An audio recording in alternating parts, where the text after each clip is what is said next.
I'm meeting with Daphne Kasambala, founder of Sapelle Fashion Boutique in West London, and we're going to be talking about what it takes to run a successful fashion business. So pay attention, make notes, and be fabulous, like me.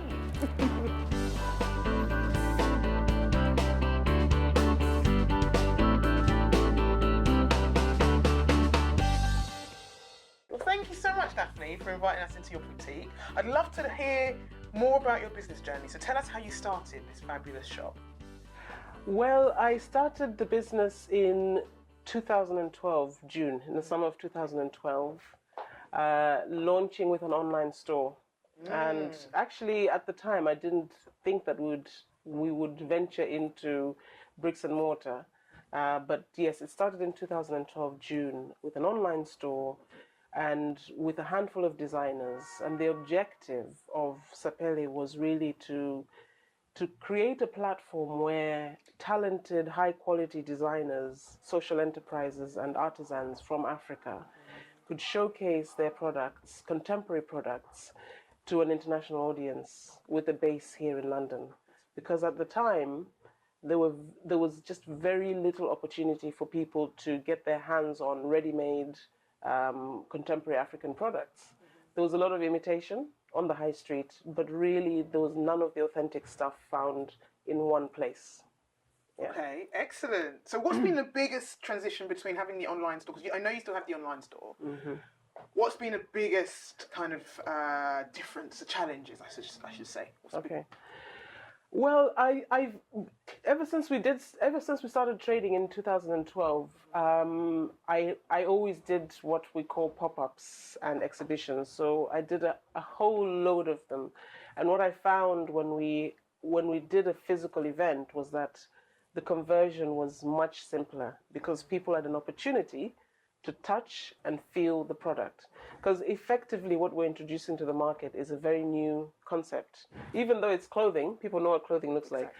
But the concept of contemporary African clothing is a new concept to a lot of people. A lot of people kind of imagine, when they think about African fashion, they imagine the traditional type of clothes that maybe our mothers might wear to weddings or ceremonial occasions, but very few people actually can conceive of contemporary fashion coming from Africa that you can wear to work or you can wear with a pair of jeans. So the challenges actually were with online rather than with the physical. You know, although having said that, I would say that having a physical store has the challenges of sort of needing resource. Right. You need perhaps people come into the store sometimes looking for a whole outfit. So you now have to start catering for the if somebody finds a wonderful skirt, they might want to pick up a top that actually goes with the skirt. They might be asking for a belt. They'll be asking for a handbag and a pair of shoes and jewelry to go with it. So really it's about trying to cater to all the needs of the women, the various types of women who actually come into the store. But all in all, I'd say that it's been beneficial to have a physical store. So how have you managed to market yourself, publicize yourself? How have you managed to do that? Because it's not easy. Retail is not easy. So you need to tell people who are watching, how do you sell yourself? How do you sell your brand? You're so right, because retail is not easy. Retail, especially in the UK market, is a very difficult challenge because first of all, it's a crowded market. You know, the barriers to entry are very, very low. Secondly, you've got a large number of very big players who have,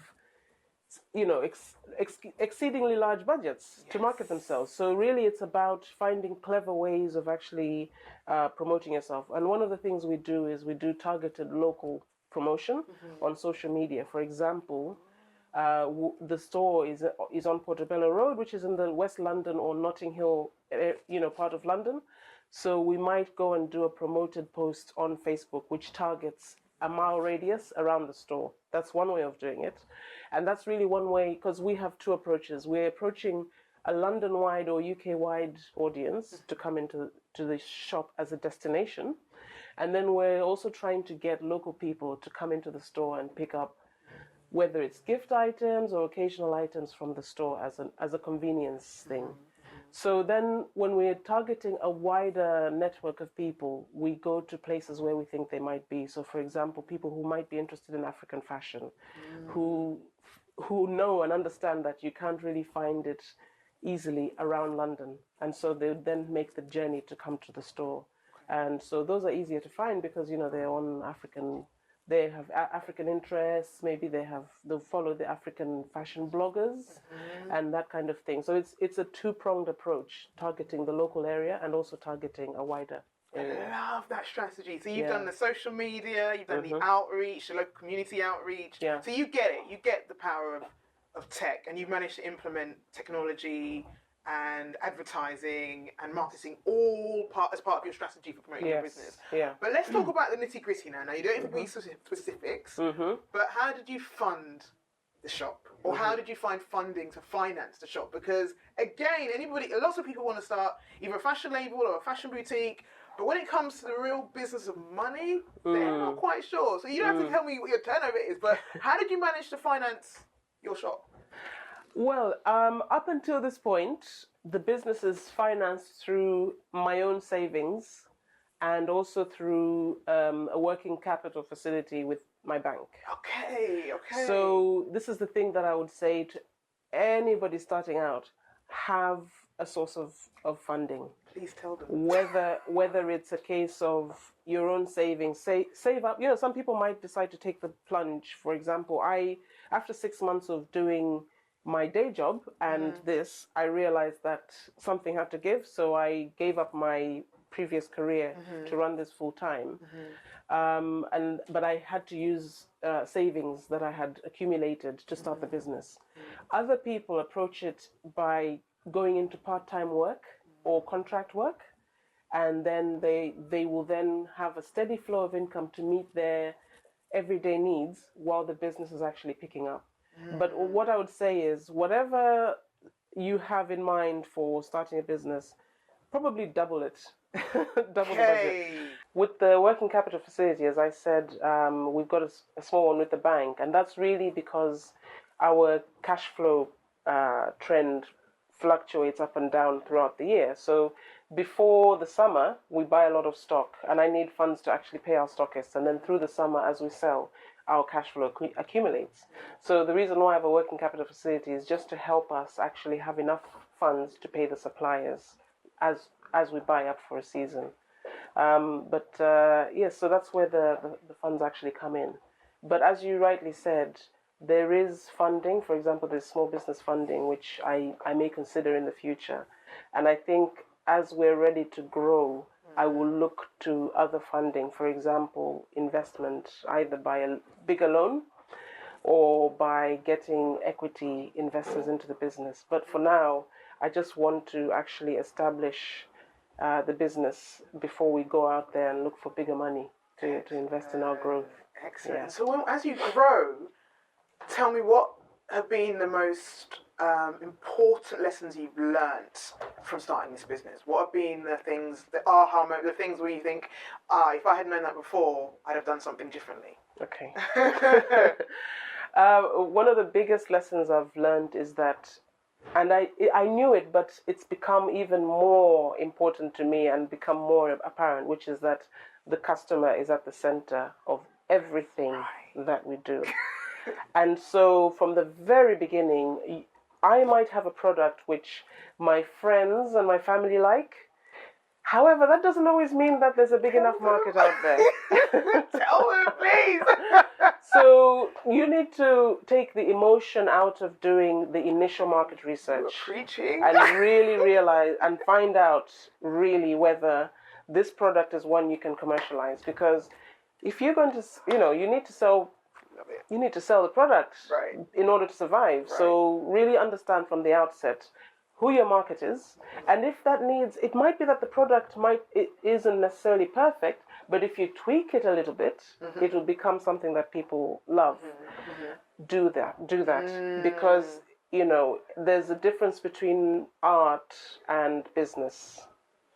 And really, if you really want to go into business, you need to actually give the customer what the customer wants, not what you want the customer to have. Yeah. So that's been the biggest lesson for me. And it's another reason why having physical events has been great, because it's not just an opportunity to sell, it's an opportunity to listen to what people have to say to you about your product. So even if it's a case of understanding what people touch the most, when you have your display out, what are people touching the most? That should give you an idea of, maybe they like the color, and then find out more. Maybe they like the color, the cut, the styling. What is it about those particular things that people are buying that you can learn, and develop and sell more of? Oh, I think, yeah. You really, go on. So that's the biggest one, and I already touched on the funding and the need for funding.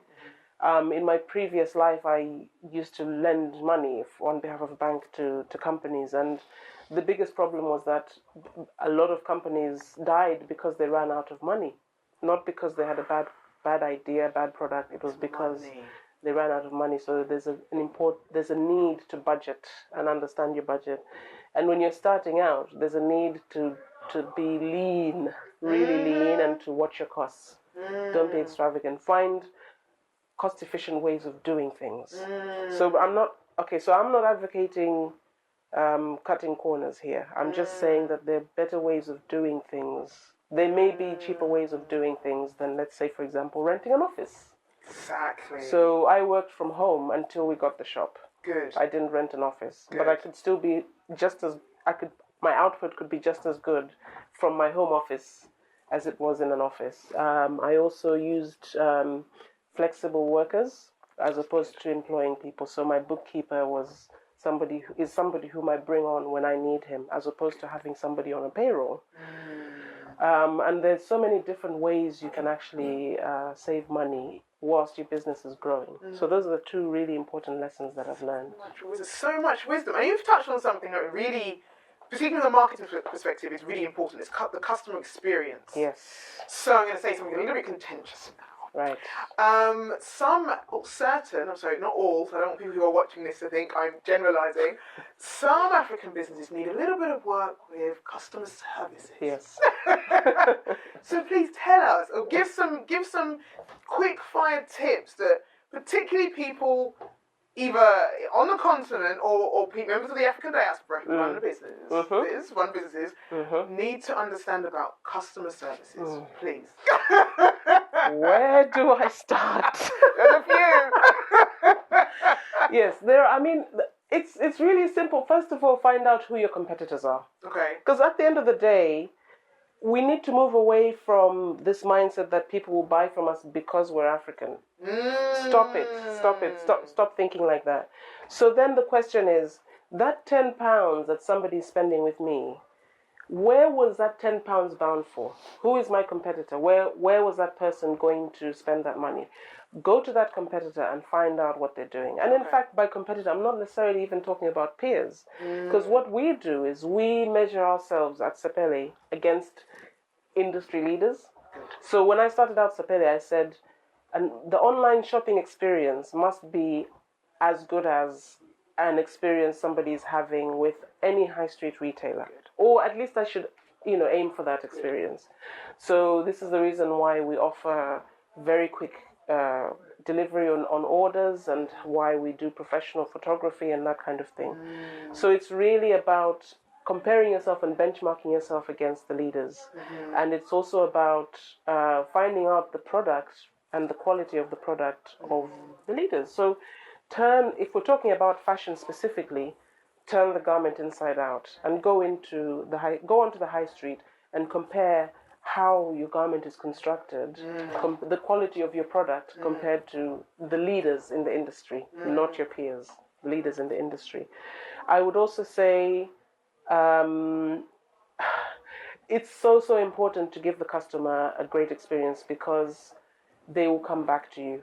And the majority of our sales are from repeat business. So whilst it's great to sell somebody the product, a first-time customer a product, if that thing breaks down or it doesn't function or it doesn't fit properly, they'll never come back.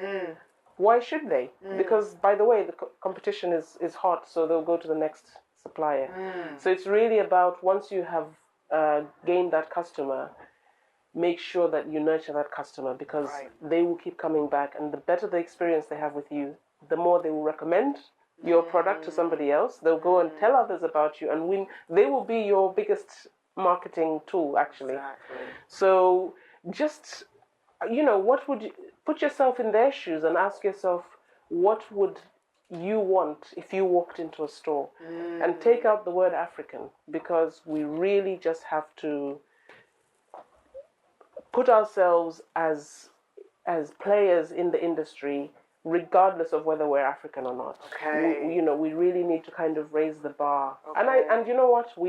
I can see that we are raising the bar. And it's just about sharing best practice as well, and networking with like-minded people, getting mentors who are from the real industry, getting mentors who actually can give you tips and advice, and really paying attention to what everybody and the leaders in the industry are doing. Couldn't stress that enough. I love that. I love that. So you need to walk and talk us through the shop, because I want to see some of these pieces. Okay. So talk us through what the actual vision is, who you work with, and why you work with these individuals. So we work with artisans, designers, and social enterprises in 15 different African countries. Wow. And our number one objective is to provide trade with an international, for an international audience. So, and again, as I said, we kind of work hand in hand. There's a very good relationship we have with designers, so that if, for example, they need to change the color palette to suit a more Western audience, we have an input on the fabric selection sometimes. We have input on, let's say, for example, what the customer wants. That was a best-selling dress because, it's quite a stunner. We are working with artisans, as I said, a lot of whom have the ambition to sell to an international audience, and who are looking for that guidance to say, this is how we can improve the product and make it commercial. As I said, Where are they from? We have suppliers all over the continent, but we tend to find that they're centers of excellence. That looks really good. There are centers of excellence. For example, there's a very strong jewelry making tradition in East Africa, and especially in Kenya. And the Maasai are just expert craftsmen. They also use a lot of recycled and upcycled brass. So we're getting a lot of brass based accessories from Kenya. Of course, South Africa has a great beading tradition as well. And let's not forget West Africa, Nigeria, and Ghana for fashion. Yay! You can't beat Nigerians for flamboyance and glam. So we're getting quite a bit of our fashion from suppliers in Nigeria. Okay. And Central Africa as well. They have excellence there. So we're really trying to bring a flavor of the Pan-African experience, and we're trying to bring textiles more and more. We're trying to bring textiles people don't normally associate with Africa. For example, we have batik. For example, this scarf here is made using a wax resist batik technique. That if you saw it, you wouldn't necessarily associate it with Africa, but it is truly, and probably even more an older tradition than the Ankara or wax print that we're familiar with. There's also a very strong weaving culture in Africa. For example, this material here is made using very, very ancient loom, and it's made into strips. It's woven on a traditional loom. This is actually from Togo. Oh, that's amazing! Yeah, and it's made out of organic cotton. And it just uses a very, very old weaving technique. But you can throw it on your sofa in your contemporary flat, and it's gonna upgrade the look. There's also a carving. There's also a very strong wood carving and stone carving tradition across the continent. Yes. Which is what brings me to, for example, these products here. If you look at this box, this is made out of Malawi cedar. And I thought, when I was talking to the supplier whom I met, I thought he had used a machine to weave this, and he said, "No. Actually, this is hand carved," and I was amazed. Beautiful. I was totally amazed. So we're really just trying to draw out all the various crafts and artisanal techniques that you find across the continent, put them into a contemporary setting, and offer them to people so that they can use them in an urban or contemporary setting, put them in their, modern flat, if it's the fashion, wear it to the office, be able to actually combine it with a very modern wardrobe and still look great. And the jewelry as well? In terms of the jewelry, because we're aiming to sell affordable jewelry, a lot of it is ethically made using locally sourced materials. For example, we've got these necklaces and earrings here, which are made by a women's social enterprise in Swaziland. And they've gone to a local magazine company and they've used old magazine paper to create this amazing jewelry. That's amazing. And you couldn't. I mean, I've got a pair of earrings from this range which I have worn quite regularly for the last 2 years, and it still looks perfect. Yeah. It's just, so we're using traditional techniques. We're combining that with ethical and responsible production. We are putting it into a contemporary setting, and really just creating a range of jewelry that you don't find anywhere else on the high street. Beautiful. So hopefully our customers are drawn to that uniqueness and that feel-good factor, and also the affordability. Yes. And they'll, continue to love our products. And clearly, I think what we'll end with here is just the level of dedication, professionalism that you put into the business. It's obviously been hard work, but the one lesson I can take away from meeting you is you have a high standard for excellence. You are really changing the perception of doing business with Africans in a European setting, and you're really ahead of the game, I'd have to say. So thank you so much. It's been an absolute pleasure being here, and hopefully we'll see more Sapelle boutiques across the world, not just in London. Thank you very much. It's been an absolute pleasure. Thank you. Thanks, Daphne. Thanks.